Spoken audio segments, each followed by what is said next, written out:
हमें समझने के लिए आप पाकिस्तान को ना देखें। पाकिस्तान हमारा आइडियल नहीं है, सही बता रहा हूं।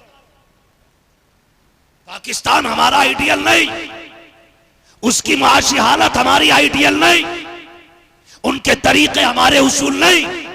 हमारा उसूल अबू बकर का तरीका है, हमारा उसूल उमर का तरीका है, हमारा ज़ाबिता उस्मान गनी का तरीका है, हमारा उसूल हैदर कर्रार का तरीका है। हम अगर कदम चलाते गए आगे तो पाकिस्तान को देख के नहीं, मुस्तफा के चारों गुलामों को देख के कदम आगे बढ़ाया। और वो बात बड़ी प्यारी कही थी किसी ने, तूफान नूह लाने से आखिर क्या फायदा, एक अश्क ही बहुत है अगर कुछ असर करे। मेरी बातों को मूंड बनाने के लिए नहीं बल्कि तकदीर बनाने के लिए दिल में रखा जाए। ये महफिल फैजान गौसे आजम कॉन्फ्रेंस से मंसूब है। शुक्र है हम सारे ही गौसे पाक वाले लोग बैठे हुए हैं।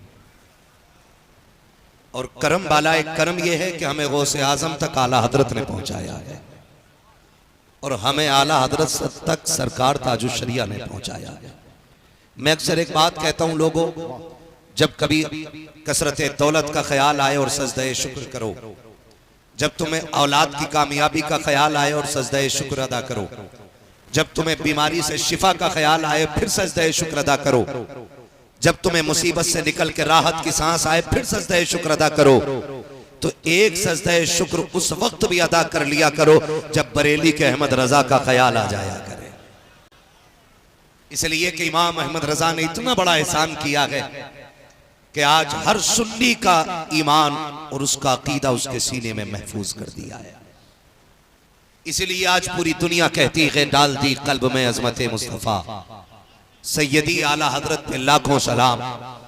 और हम झूम के कहते हैं मुल्के सुखन की शाही तुमको रजा मुसल्लम, जिस समत आ गए हो सिक्के बिठा दिए हैं। हुजूर की उम्मत अभी लावारिस नहीं है, हुजूर की उम्मत अभी बांझ नहीं हुई है, माओं की गोदें अभी अच्छे बेटों की परवरिश से खाली नहीं है। आज भी अहले सुन्नत के दरमियान ऐसे लोग मौजूद हैं जो कह देते हैं तो खुदा कर दिया करता है ना। तवज्जो, अगर बात समझ में आए तो बोलें, वरना मुझे नहीं लगना चाहिए कि मेरी लैंग्वेज शायद आपको मुश्किल लग रही है। आज भी हमारी जमात में ऐसे लोग मौजूद हैं, अगर हाथ उठा दें तो अल्लाह कबूल फरमा लेता है।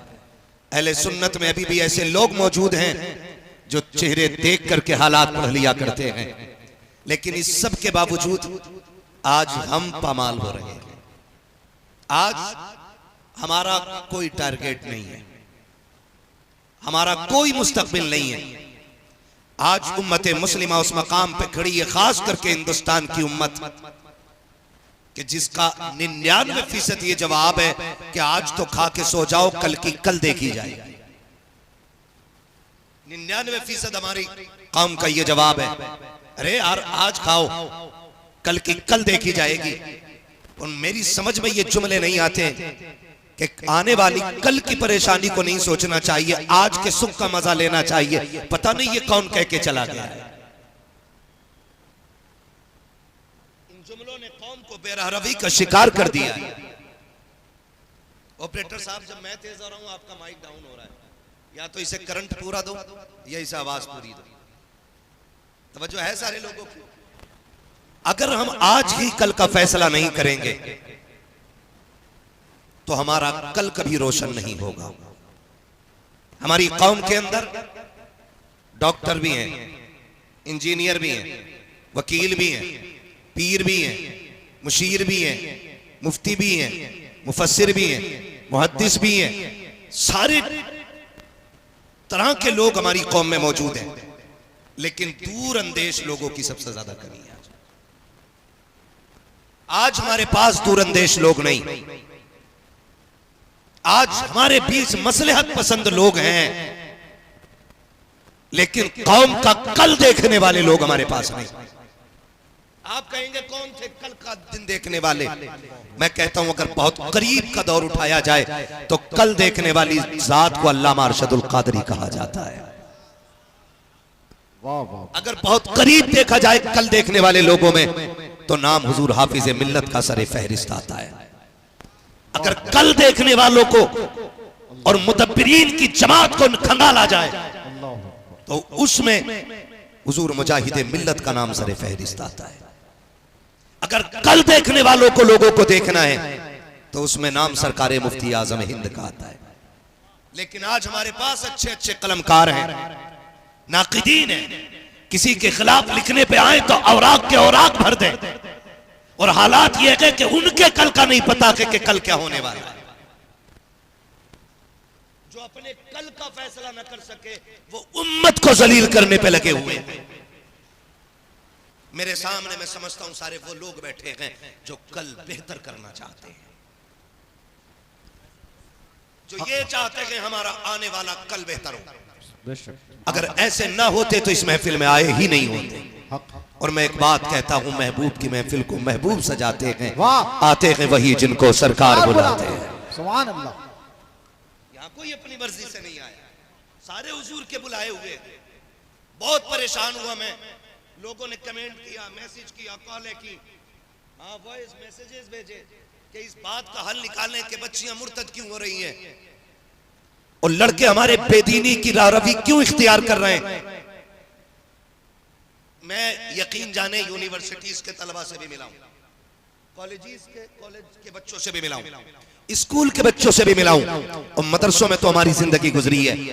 आज लगता है कसम खुदा की अगर एक तरफ स्कूल के बच्चे खड़े हों और दूसरी तरफ मदरसे के बच्चे खड़े हों तो दोनों के दरमियान ना ऑटोमेटिकली ऐसी दीवार लेती है कि जैसे इनका इनसे रिश्ता नहीं है और इनका इनसे रिश्ता नहीं।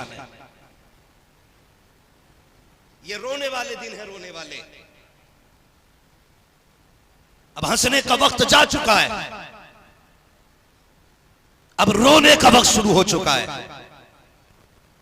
दोनों तालीम याफ्ता हैं, स्कूल वाले ने भी तालीम हासिल की है, मदरसे वालों ने भी तालीम हासिल की है, लेकिन ताज्जुब होता है मदरसे वाला बैठ के पानी पीता है, स्कूल वाला खड़े होके पानी पीता है। लेकिन जब उसी खड़े होके पानी पीने वाले से मदरसे वाला कहता भाई बैठ के पी, तो वो हंस के और आंख यूं करके खड़े होके पानी पी लेता है। मैं पूछना चाहता हूं ये उम्मत को मिजाज किसने दिया है? हम जब पैदा हुए थे हमारे कान में अजान पढ़ के बताया गया था मुबारक हो तुम मोहम्मद अरबी की उम्मत में पैदा हो गया है। मैं पूछना चाहता हूं मदरसे के तलबा के कान में अजान पढ़ने वाला कौन था? स्कूल के बच्चों के कानों में अजान पढ़ने वाला कौन था? मुझे बताओ तो सही। खानका की लोगों के कान में अजान किसने पढ़ी है? दरसगाह की लोगों के कान में अजान किसने पढ़ी है? सबके कानों में अजान कुरान वालों ने पढ़ी है। फिर मुझे बताओ तो सही ये इत्तेफाक क्यों खत्म हो गया? ये इत्तेहाद का जनाजा क्यों निकलता जा रहा है? क्या वजह है? आखिर मदरसे वाले स्कूल वालों को हजम क्यों नहीं होते हैं? मुझे बताया जा सके मदरसे वाले खानका वालों के पेटों में दर्द क्यों करते हैं? बताओ। फर्क सिर्फ इतना है खानका वाले अक्सर लोग तिजोरी देखा करते हैं, दौलत देखा करते हैं, मदरसे वाले मुस्तफा की शरीयत देखा करते हैं। नारे तकबीर, नारे रिसालत, फैजाने गौसे आजम कॉन्फ्रेंस, मदरसा गौसिया आजमिया शेखपुरा। वाह वाह। मैं मुबारकबाद पेश करता हूं इन नौजवानों को वाह वाह जिन्होंने इस जमीन पे मदरसे की बुनियाद डाली है। वाह वाह। और कोशिश ये है कि हर घर में कुरान का कारी होना चाहिए। सुभान अल्लाह सुभान अल्लाह। इधर के लोगों को बुरा लग रहा है? नहीं तो बोल सकते हैं ना, ऐसा नहीं कि मैं इनके सामने बैठा हूं तो बस यही है। सुभान अल्लाह। नहीं, यहाँ कोई कहीं भी बैठा है, खड़ा है, मैं देखूं ना देखूं हुजूर देख रहे हैं। वाह वाह वाह वाह वाह। बोले बोले हुजूर सुभान देख रहे हैं, माशाअल्लाह। सबको हुजूर देख वाह। रहे हैं। आज हम इस मकाम पे आके खड़े हो गए, एक दूसरे को हजम होने तैयार नहीं। मैं पूछना चाहता हूँ दीन को इतने हल्के में ले लिया, इतने हल्के में ले लिया कि एक कोट वाला बंदा कुर्ते पजामे वाले बंदे को देख के कहता मुल्ला जी बैठ जाओ। कसम खा के कहता हूं तू 18 साल की सारी पढ़ाई लेके आ जा, और मैं मदरसे के कुरान पढ़ने वाले बच्चे की 2.5 साल की पढ़ाई लेके आ रहा हूं। चैलेंज है मेरा कोर्ट वालों को, जिन्होंने LLB किया है वो कोर्ट में बैठ के कानून खंगालते हैं, वर्क पलट के तब कहते नहीं नहीं ये आर्टिकल है, ये गए। लेकिन सलाम मदरसे वालों, अरबी तुम्हारी जबान नहीं, पैदाइशी नहीं, तुम समझ भी नहीं पाते, मतलब भी नहीं जानते, लेकिन उठाओ 10 साल के हाफिज कुरान को और लाओ 28 साल के पढ़े हुए वकील को, या तो ये अपने आर्टिकल खोल के सुना दे और या फिर बिना देखे कुरान का कारी कुरान सुनाने के लिए। वाह वाह वाह, सुभान अल्लाह सुभान अल्लाह। हो किस हवा में मुल्ला जी कह रहे हो? मुल्ला जी कसम खुदा की, ये जो एक बकवास, अब तो चैनल पे भी ना, अल्लाह माफ करे, चैनल नहीं, दलाल एजेंसी कही है, सिस्टम फाइनल खत्म है। एक अनपढ़ उजड़ गवार, उर्दू तो उर्दू, जिसे हिंदी इंग्लिश नहीं आती, वो एक लड़की बकवास करके कह रही नहीं नहीं, अगर ये मौलवी बनेंगे तो फिर कौम को एटम बम कौन देगा, मदरसे वाले होंगे तो अबुल कलाम कैसे बनेंगे, फला कैसे बनेंगे। मैंने कहा सुन, अबुल कलाम बाद में बना गए, फजले हक खैराबादी पहले बना है। हाँ, फजले हक खैराबादी पहले बना है, अल्लामा काफी पहले बना है। अगर फजले हक खैराबादी का फतवा जिहाद ना होता तो यहां कोई आजादी की सांस ना लेता। मुल्क की आजादी की पहली पैरी को मदरसा कहा जाता है। हमें मुल्ला जी कह के आवाज देते हो, हमें मुल्ला जी कहते हो। खुदा की कसम, खुदारा मैं आपसे कहना चाहता हूं, हम तो समझे ना अपने दीन को, गैरों से क्या शिकवा, वो तो कुछ भी कहें, लेकिन हम समझेंगे अपने दीन को, हमें पहचानना है अपने दीन को। वाह वाह वाह, दीन सस्ता नहीं है, वाह वाह वाह, दीन सस्ता नहीं है। नेहरू जैसे बंदे और गांधी जैसे बंदे ने कुरान वालों की तारीफ की, तारीफ वाह की। वाह वाह वाह। नेहरू ने क्या कहा था? जवाहरलाल नेहरू ने कहा था कि अगर उमर फारूक आजम आज भी मिल जाएं अल्लाह अल्लाह, तो पूरी दुनिया को मुसलमान फतह कर ले। अल्लाह अल्लाह अल्लाह, सुभान अल्लाह सुभान अल्लाह सुभान अल्लाह महात्मा गांधी ने क्या कहा था? सुभान अल्लाह, महात्मा गांधी ने कहा था अगर करबलाबाद जैसे 72 मुझे मिल जाए तो मैं पूरा मुल्क अकेला फतह कर सकता हूं। नारे तकबीर, नारे रिसालत, फैजाने गौसे आजम कॉन्फ्रेंस, फैजाने इमाम हुसैन, मसलके आला हजरत। वाह वाह माशाअल्लाह। कर लूं बातें और आगे चलूं? जरा कह दे या रसूल अल्लाह, और जोर से बोलो या रसूल अल्लाह। बस आप देख रहे हैं, खाली नारा ही लगा सकते हैं ताकि ये हार की अपनी वो पूरी कर लें, बस। फॉर्मेलिटी जल्दी से। नारे तकबीर, बस बस बस हो गया, बस बस बाबू बस हो गया, बस तवज्जो है सारे लोगों की, सुभान तवज्जो है। अल्लाह ये कुरान वाले लोग हैं, कुरान वाले लोग हैं। सुभान अल्लाह सुभान अल्लाह, बस हो गया, बस हो गया, मना कर दीजिए। हाथ में दे दो बाबू, हाथ में दे दीजिए, हाथ में दे दीजिए, हाथ में दे दीजिए, हाथ में दे दीजिए, मुसाफ, हाँ हाथ में रख दीजिए। माशाअल्लाह माशाअल्लाह। अब बैठ जाइए, सब लोग बैठ के तक़ीज़ सुनिए, सब लोग बैठ के तक़ीज़ सुने। माशाअल्लाह, तवज्जो है। सुभान अल्लाह, बोलते जरा या रसूल अल्लाह, और जोर से बोले या रसूल या अल्लाह। रसूल अल्लाह, या रसूल, भाई सबने कुरान वालों की तारीफ की है, वाह वाह वाह, लेकिन आज हमारी कौम में ना, हम ही ने कुरान की तालीम को हल्का दिखाने की कोशिश की, अल्लाह अल्लाह अल्लाह, हल्का दिखाने की कोशिश की। अल्लाह आप अल्लाह, कहेंगे कैसे? तो मैं बताऊं आपको, तालीम सुभान अल्लाह, जरूरी है, तालीम बोलो जरूरी है। मैं हिंदी इंग्लिश का मुखालिफ नहीं, मैं तो चाहता हूं मेरी कौम के अंदर IAS भी होने चाहिए, IPS भी होने चाहिए, ये मैं चाहता हूं। बेशक, लेकिन IAS IPS के साथ साथ मुस्तफा के सच्चे आशिक भी होने चाहिए। सच्चे आशिक भी होने चाहिए, और ऐसा नहीं है आशिक कामयाब नहीं होते। क्या नाम था उनका भाई, रात जो इंस्पेक्टर साहब थे, अब्दुल मजीद भाई, रात हैदरी कॉन्फ्रेंस में थे, 6 थानों का बंदा इंचार्ज, लेकिन जब बात हुजूर की आई है ना, तो ड्यूटी से छुट्टी लेके हुजूर की नौकरी करने आ गया। मैं आपसे एक बात पूछना चाहता हूं, बुरा तो नहीं लग रहा है ना? और लगेगा भी तो फर्क नहीं पड़ता, पाए मोरा लंग नेस्त मुल्क खुदा तंग नेस्त। बुलाना या मत बुलाना, पूरी दुनिया पड़ी है तकलीफ। वाह वाह वाह वाह वाह, मैंने पहले ही कहा था मैं आईना हूं, दिखाऊंगा दाग चेहरे के, बहुत अच्छा। जिसे खराब लगे सामने से हट जाए। बहुत ज्यादा जरूरी है तालीम, लेकिन तालीम के साथ दीन सबसे ज्यादा जरूरी है। हमारा बेटा आईएएस बन जाए, खड़े होकर पेशाब करे, लानत है उसकी जिंदगी। हमारा बेटा आईपीएस बन जाए, गधों की तरह खड़े होकर खाना खाए, लानत है उसके स्टाइल पे, लानत है।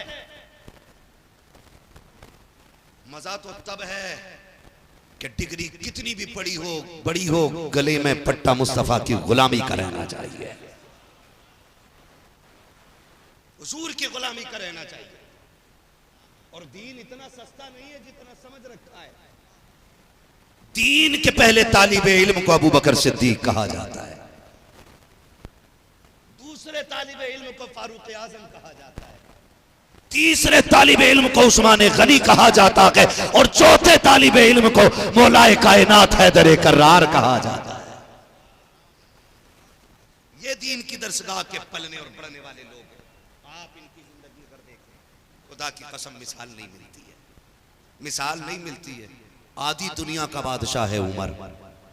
बोल दें जरा सुभान अल्लाह। दिखा दो दुनिया को झलक कि जब मुसलमान कुर्सी पे बैठता है तो फिर हुकूमत का मिजाज कैसा होता है। आधी दुनिया का बादशाह है कुरान वाला उमर, मुस्तफा की दरसगाह का तालिबे इल्म उमर, जिन्होंने टेक्नोलॉजी को ज्यादा पढ़ा है, आज वो फिलिस्तीन को लहूलुहान किए हुए हैं। जिनके पास हिंदी इंग्लिश की तालीम ज्यादा है, उन्होंने जमीन को लहू में बदला है, और जिन्होंने कुरान सीखा है उन्होंने मुर्दों को जिंदगियों में बदल डाला है, जिंदगी में बदल डाला है। तारीख के ये सारे बाब आप देखें, सारे बाब आप देखें। कौन उमर? ये वो उमर है जिनका कुफ्र के दौर में भी जवाब नहीं था, और जब कलमा पढ़ लिया तो फिर इस्लाम के दौर में भी जवाब नहीं है, इस्लाम के दौर में भी। और हमें समझने के लिए आप पाकिस्तान को ना देखें, पाकिस्तान हमारा आइडियल नहीं है, सही बता रहा हूं। पाकिस्तान हमारा आइडियल नहीं, उसकी माशी हालत हमारी आइडियल नहीं, उनके तरीके हमारे उसूल नहीं।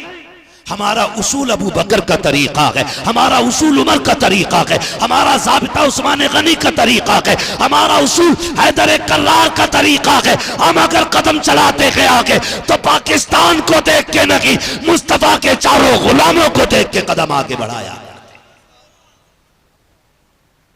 कोई कहता जी ये मुगलों की नस्ल है, ये फलां की नस्ल है, भाई हो सुनो, हम एक बात जानते हैं कि मोहम्मद से वफा तूने तो हम तेरे हैं, ये जहां चीज है क्या लो हो। अगर ये कमेटी वाले, मैं समझ रहा हूं जितने पिंक पगड़ी वाले बैठे हैं ये सारे मेंबरान है ना, अगर यही सुभान अल्लाह बोल दें तो पूरी महफिल की तरफ से हक अदा हो जाएगा माशाअल्लाह। बाकी लोग ना भी बोले ना तो ये लोग काफी हैं। अब तो जलसा इन्होंने कराया, चंदा इन्होंने किया होगा, मेहनत इन्होंने की है, सुभान अल्लाह भी यही बोलेंगे। आप आगे, आपका बड़ा एहसान है, यही समझ रहे ना, फिर बोल सकते हैं सुभान अल्लाह।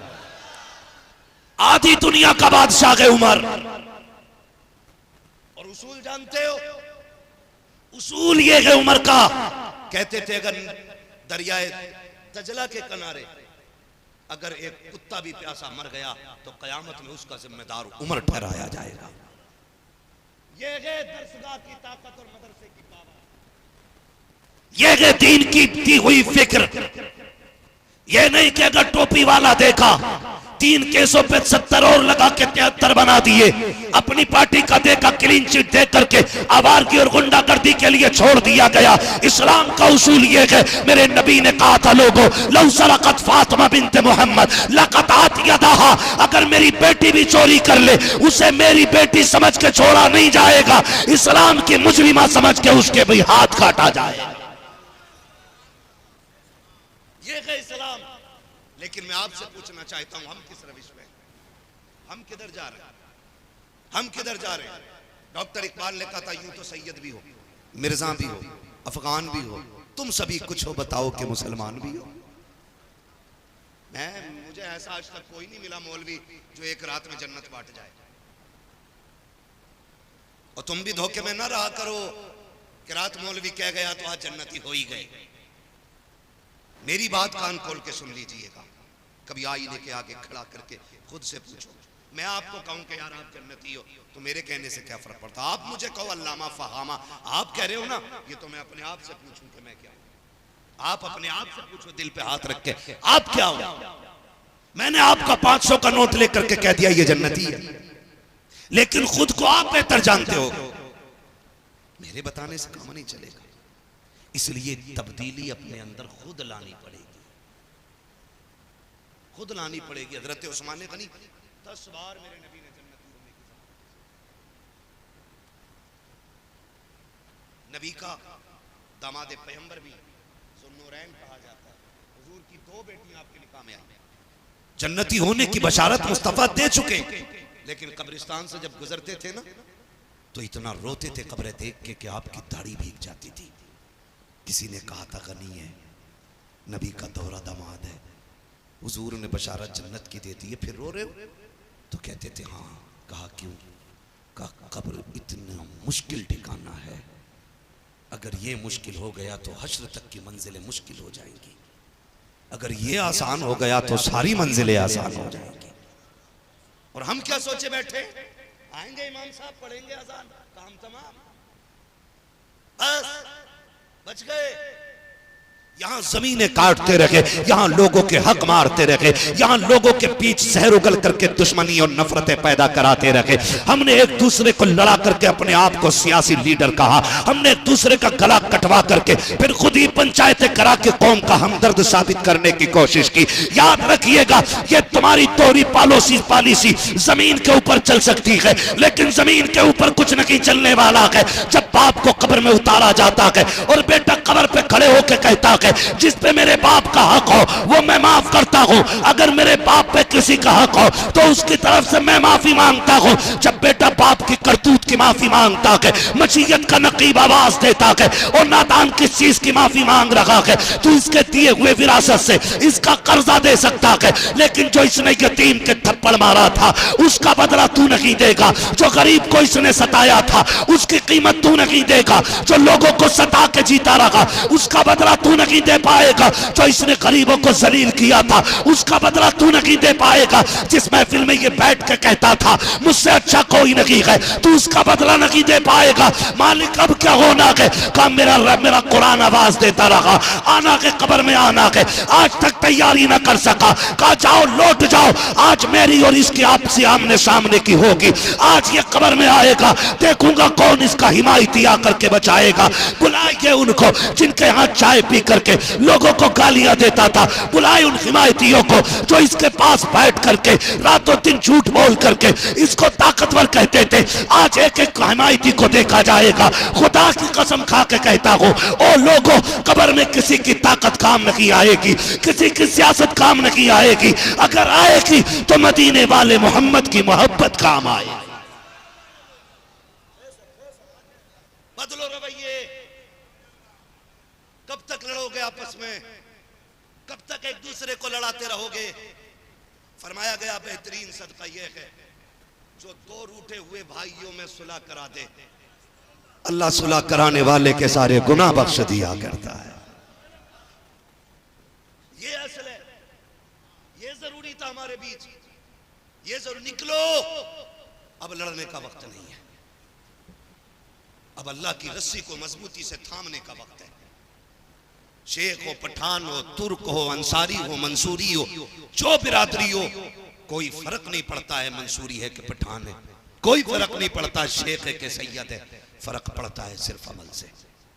कुरान तो ये कहता अल्लाह के नजदीक तुम में सबसे ज्यादा रुतबे और इज्जत वाला बंदा वो है जो तुम में सबसे ज्यादा तकवे वाला बंदा है। ये मयार कुरान ने दिया है, लेकिन हमने क्या किया? हमने पार्टीशन कर दिए, पार्टीशन टुकड़ों में बांट दिया, टुकड़ों में। जरा सोच तो सही, हुजूर दीन लेके आए, अबू बकर अरब का सबसे बड़ा ताजिर है, लेकिन उसी के बगल में मुस्तफा ने बिलाल जैसे गुलाम को लाके खड़ा किया। ये हुजूर का दीन। ये है हुजूर का दीन। बिलाल को ना के बगल में खड़ा किया मुस्तफा ने, वो अबू बकर का चेहरा नहीं उतरा, इसलिए कि वो बिरादरी नहीं देखते थे, वो तो मदीने वाले की निस्बत देखा करते थे, उनकी निस्बत देखते थे। हुजूर का है फिर मेरा। अच्छा एक चीज है वो बड़ी अजीब है, किसी का एक महबूब हो तो वो ये चाहता है कि मेरा महबूब सिर्फ मेरा हो। क्लियर है बात? समझ रहे हैं मेरी? समझ रहे हैं? मैं यहां नाच दिखा के डांस दिखा के वक्त जाया नहीं करना चाहता, ठीक है ना? मैं चाहता हूं इतनी मेहनत से जलसा सजाए तो कोई पैगाम ले जाओ, कोई पैगाम ले जाओ। सुने बहुत गौर से, हर शख्स ये चाहता मेरा महबूब सिर्फ मेरा हो, किसी और का ना हो। अगर मेरे महबूब को कोई और चाहने लगे तो मुझे उस चाहने वाले से नफरत हो जाती है कि मेरे महबूब को तूने देखा कैसे। ये उसूल है मोहब्बत का। लेकिन वाह रे मदीने वाले, तेरे इश्क पे कुर्बान जाऊं, जितने भी तुझसे प्यार करते हैं वो सब आपस में प्यार करते हैं। जितने हुजूर से प्यार करते हैं वो सब आपस में प्यार करते हैं। जो तुझसे प्यार करते हैं वो सब आपस में, और जो आपस में प्यार नहीं करते वो तुझसे प्यार। ये भी उसूल याद रखिए, जो तुझसे प्यार नहीं करते वो आपस में प्यार नहीं करते। इसलिए मैं कहना चाहता हूं खुदारा, दीन आसान नहीं है, मुश्किलें आ गई हैं तो हिम्मत नहीं हारनी है। या अल्लाह ये क्या हो गया, हम तो मुसलमान थे, हम तो तेरे लिए जुम्मा पढ़ने जाते हैं, हम तो तेरे लिए ईद पढ़ने जाते हैं और हम ही पिट रहे हैं। तो रब का इतना करीबी तू नहीं है जितना उसका हबीब है। हुजूर फरमाते हैं अल्लाह जिसको जितनी बड़ी शान अता करता है उतनी ही आजमाइश बड़ी देता है। तवज्जो सारे लोगों, जितनी बड़ी शान अता फरमाता है अल्लाह उतनी बड़ी आजमाइश अता फरमाता है। आका कहते हैं सारे नबियों में सबसे बड़ी शान मेरी है और सबसे ज्यादा आजमाया भी मुझी को गया। और आपने कलमा पढ़ा है तो क्या लगता है आप आजमाए नहीं जाओगे? आपने दीन कबूल किया है तो आप इम्तिहान से नहीं गुजरोगे। एक एक बंदे को इम्तिहान के नाके से गुजरना है। कुरान कहता है क्या तुम ये समझते हो तुमने कलमा पढ़ा है और तुम्हें आजमाया नहीं जाएगा? मालिक कैसे? फिर कुरान ने ऐलान किया, कुरान ने ऐलान फरमाया हम आजमाएंगे लोगों को जान के जरिए, माल के जरिए, नेमतों के जरिए, भूख के जरिए, प्यास के जरिए। ये तो कुरान कहता हम हर तरह से आजमाएंगे। और आजमाइश की घड़ी आ गई है, आ गई है घड़ी। अब देखना यह है दीन के साथ कितने खड़े हैं और दीन से दूर कितने खड़े हैं। देखा जाएगा, देखा जाएगा। जाने भी ली जाएंगे, माल भी लिया जाएगा। क्या लिया नहीं जा रहा है? जहां मर्जी चाहती है बिल्डोजर चला दिया जाता है और वहां कोई भी उससे पहले से इंफॉर्मेशन नहीं जाती, बाद में जाकर के वहां पे कागज चिपका दिया जाता। यह अवैध प्रॉपर्टी है, ये आजमाइश नहीं है। ये सारे ही अपनी जगह पे एक आफताब की हैसियत रखते हैं। मैं कुर्सी पे इसलिए बैठा हूं कि मैं आपसे आसानी से बात कर सकूं। अगर ये कुर्सी पे नहीं है तो इसका मतलब ये नहीं कि ये छोटे लोग हैं। ये अलग बात है, खामोश खड़े रहते हैं, फिर भी जो लोग बड़े हैं वो बड़े रहते हैं। ऐसे असलाफ से मिलता है हमारा शजरा जिनके कदमों में कई ताज पड़े रहते हैं। ये तमाम तर अरबाब इल्म दानिश मौजूद हैं। इनकी दुआओं का सहारा लेकर मैं सफ़र का आगाज़ करूं। हज़ारों साल नरगिस अपनी बेनूरी पे रोती है, बड़ी मुश्किल से होता है चमन में दीदवर पैदा। मैं पहले अर्ज कर लूं मेरी गुफ्तगू को मनोरंजन के लिए न सुना जाए, मेरी बात को ये सोच करके न सुना जाए कि आज मूड बनेगा। ये सोच करके सुना जाए कि जो ये कहेगा अगर वो सच होगा तो माना जाएगा, और अगर कमियां हमारे बीच की गिनाएगा वो होंगी तो ख़त्म की जाएंगी। क्योंकि भाई सद्दाम ने मुझे पहले बता दिया कि ये जलसा इसलिए किया गया है ताकि कौम को एक पैगाम पहुंच जाए। और रात हैदरी कॉन्फ्रेंस के अंदर ये बात कही गई थी कि ये जलसों ही के जरिए कौम तक दीन की बातें आसानी से पहुंच जाया करती हैं। ये बात अल्लामा ज़री साहब ने कही थी, कहा ये जलसे एक अहम रुकन है दीन का, इसलिए कि ना तो सब लिखना जानते हैं और ना ही सब पढ़ना जानते हैं, ना सारे खानकाह में जा सकते हैं और ना सारे मदरसों में जा सकते हैं। जलसा एक ऐसी जगह है जहां पे सारे ही लोग आ जाया करते हैं,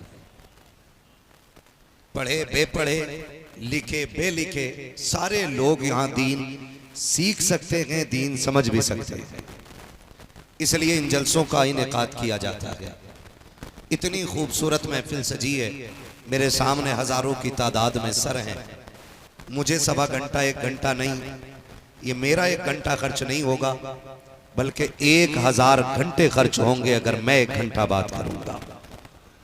इसलिए कि जितना वक्त मेरा कीमती है उतना ही वक्त आपका भी कीमती है। खुदा आपको सलामत रखे। मेरी बात बहुत तवज्जो से सुन लीजिएगा। बस मेरा एक उसूल है, मैं आईना हूं दिखाऊंगा दाग चेहरे के, जिसे खराब लगे सामने से हट जाए। अगर मेरी बातें कड़वी लग जाएं तो रब रसूल के लिए माफ कर दीजिएगा, लेकिन याद रखिएगा दवा जितनी ज्यादा कड़वी होती है फायदा उतना ज्यादा किया करती है। और डॉक्टर कभी मरीज से पूछ के दवा का जायका नहीं बनाता है, वो मर्ज देख के खुराक देता है, वो मीठी लगे या कड़वी लगे। और जो लोग कड़वी दवाएं हजम नहीं कर पाते हैं वो जल्दी ठीक नहीं हुआ करते हैं। मेरा भी ये मिजाज नहीं सद्दाम साहब के मैं चापलूसी करके पैसा बटोर के और आपसे झूठे वादे करके और निकल जाऊं। मैं चाहता हूं इतना कड़वा बोलूं कि 2 रात 4 रात नहीं बल्कि आखिरी रात तक ये बातें मेरी याद रहनी चाहिए। तैयार है कड़वी बातें सुनने के लिए? जिन्होंने हाथ उठा दिया अल्लाह आज की रात के सदके उन्हें हुजूर का मदीना दिखा दे। बाद में माशाअल्लाह सभी ने उठा दिए, लेकिन अल्लाह के खजानों में कमी कोई नहीं है। वो चाहे तो पहले वालों को भी मदीना भेज दे और बाद वालों को भी भेज दे, ठीक है ना। हजारों साल नरगिस अपनी बेनूरी पे रोती है, बड़ी मुश्किल से होता है चमन में दीदावर पैदा। मैं आपकी राय से 100% मुत्तफिक हूं कि मुझे 2 घंटे बोलना चाहिए, इसलिए कि 3 साल के बाद आप मुझे इस इलाके में देख रहे हैं। मैं इसलिए 100% मुत्तफिक हूं कि मुझे 3 घंटे भी बोलना चाहिए, लेकिन मैं एक बात में बड़ा मजबूत हूं और हर जगह उस उसूल को फॉलो करता हूं, कानून को।